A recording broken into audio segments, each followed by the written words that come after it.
اعوذ باللہ من الشیطان الرجیم بسم اللہ الرحمن الرحیم۔ آپ سبھی کو آج میں ایک واقعہ سنانے جا رہی ہوں۔ حضرت سیدنا عیسیٰ علیہ السلام جب سفر پر جا رہے تھے تو ان کا ایک واقعہ ہے، وہی واقعہ میں آپ سبھی کو سنانے جا رہی ہوں۔ حضرت سیدنا عیسیٰ علیہ السلام ایک بار سفر پر جا رہے تھے۔ راستے میں ایک شخص ملا جس نے آپ علیہ السلام سے عرض کیا، اے اللہ کے نبی، میں آپ کی صحبت میں رہ کر آپ پر خدمت کرنا چاہتا ہوں، علم شریعت حاصل کرنا چاہتا ہوں، اسی طرح پہ اپنے ہاتھ پر کی اجازت عطا فرمائیے۔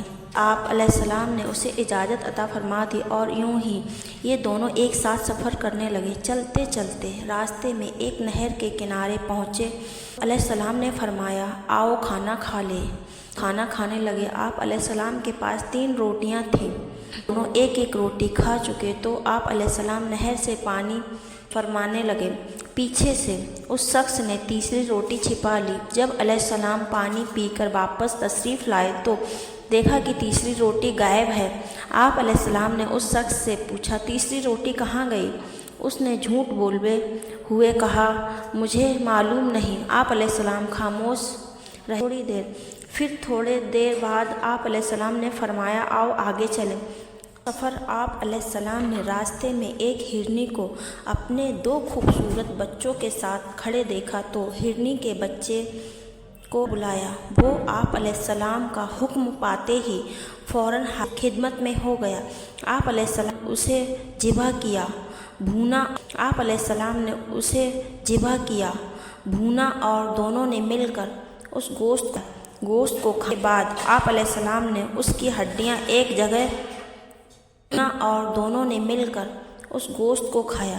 گوشت کو کھانے کے بعد آپ علیہ السلام نے اس کی ہڈیاں ایک جگہ اور فرمایا، قد واحے، یعنی اللہ عز کے حکم سے کھڑا ہو جا، تو یکا یک ہرنی کا وہ بچہ زندہ ہو گیا اور پھر اپنی ماں کے پاس گیا۔ اس کے بعد آپ علیہ السلام کی قسم جس نے مجھے یہ معجزہ دکھانے کی قدرت عطا کی ہے، سچ سچ بتا، وہ تیسری روٹی کہاں گئی؟ وہ بولا، مجھے نہیں معلوم۔ تو آپ علیہ السلام نے فرمایا، چلو آؤ آگے چلیں۔ پر پہنچے تو آپ علیہ نے اس شخص کا ہاتھ پکڑا اور پانی کے اوپر چلتے ہوئے دریا کے دوسرے کنارے پہنچ گئے۔ آپ پھر علیہ السلام نے اس شخص سے فرمایا، تجھے اس اللہ کا قسم جس نے یہ معجزہ دکھانے کی قدرت عطا کی، سچ سچ بتا، تیسری روٹی کہاں گئی؟ اس بار بھی یہی جواب دیا کہ مجھے نہیں معلوم۔ آپ علیہ السلام نے فرمایا، آؤ آگے چلتے ہیں۔ چلتے چلتے ایک ریت میں پہنچ گئے جہاں ہر طرف ریت ہی ریت تھی۔ آپ علیہ السلام نے ریت جمع کی اور فرمایا، اے ریت، اللہ عز و جل کے حکم سے سونا بن جا۔ اے ریت فوراً بن گئی۔ آپ علیہ السلام نے اس کی اور فرمایا، اے ریت، اللہ عز و جل کے حکم سے سونا بن جا، تو وہ ریت فوراً سونا بن گئی۔ آپ علیہ السلام نے اس کے 3 حصے کیے اور فرمایا، ایک حصہ میرا، دوسرا حصہ تیرا، تیسرا حصہ اس کا جس نے وہ روٹی۔ یہ سنتے ہی وہ سب جھٹ بول اٹھا، وہ روٹی میں نے ہی لی تھی۔ یہ معلوم ہونے کے بعد حضرت سیدنا عیسیٰ علیہ السلام نے اس شخص سے فرمایا، یہ سارا سونا تم ہی لے لو، بس میرا اور تیرا یہیں تک ساتھ تھا۔ اتنا کہنے کے بعد آپ علیہ السلام نے اس شخص کو وہیں چھوڑ دیا، آگے روانہ ہو گئے۔ وہ اتنا زیادہ سونا مل جانے پر بہت خوش تھا۔ جب سارا سونا ایک چادر میں لپیٹ کر واپس گھر کو لوٹا تو راستے جنہوں نے اس کے پاس اتنا سونا دیکھ کر اسے قتل کر کے سارا سونا چھین لینے کا ارادہ کر لیا۔ چنانچہ جب وہ اس قتل کے ارادے سے آگے بڑھے تو وہ شخص جان بچانے کی خاطر بولا، تم مجھے کیوں قتل کرنا چاہتے ہو؟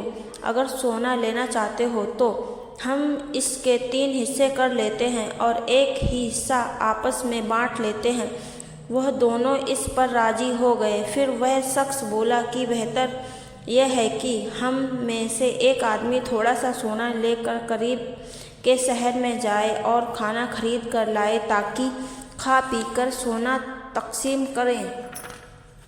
کھانا خرید کر واپس ہونے لگا تو اس نے سوچا بہتر یہ ہے کہ کھانے میں زہر ملا دوں تاکہ وہ دونوں کھا کر مر جائیں اور سارا سونا میں ہی لے لوں۔ یہ سوچ کر اس نے زہر کھانے میں ملا دیا۔ ادھر دونوں نے یہ سازش کی جیسے ہی وہ کھانا لے کر آئے گا ہم دونوں مل کر اس کو مار ڈالیں گے اور پھر سارا سونا آدھا آدھا بانٹ لیں گے۔ چنانچہ وہ شخص کھانا لے کر آیا تو اس پر پل پڑے اور اسے قتل کر دیا۔ اس کے بعد خوشی خوشی کھانا کھانے بیٹھ گئے تو زہر نے اپنا کام کرنا شروع کر دیا۔ یہ دونوں بھی تڑپ تڑپ کر ٹھنڈے ہو گئے اور سونا جوں کا توں پڑا رہ گیا۔ کچھ عرصے کے بعد حضرت سیدنا عیسیٰ علیہ السلام کا واپسی میں وہیں سے گزر ہوا تو کیا دیکھتے ہیں کہ سونا وہیں موجود ہے اور ساتھ میں 3 لاشیں بھی ہیں۔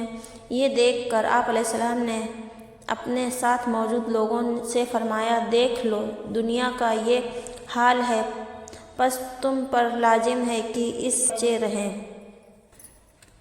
پیارے آپ نے کسی شخص کو جھوٹ اور مالو دنیا کی محبت میں برباد کر دیا اور اسے دولت ملی اور نہ ہی جھوٹ سے کوئی فائدہ ہوا بلکہ جان سے ہاتھ بھی دھونا پڑا، ساتھ ساتھ دنیا و آخرت کا نقصان بھی اٹھانا پڑا۔ نہ مجھ کو آلو زہر عطا کر اپنا غم اور چشمے گر جا یا رسول اللہ صلی اللہ علیہ وسلم۔ تو تبھی کہتے ہیں کہ کبھی بھی جھوٹ نہیں، ہمیشہ سچ پہ قائم رہنا چاہیے۔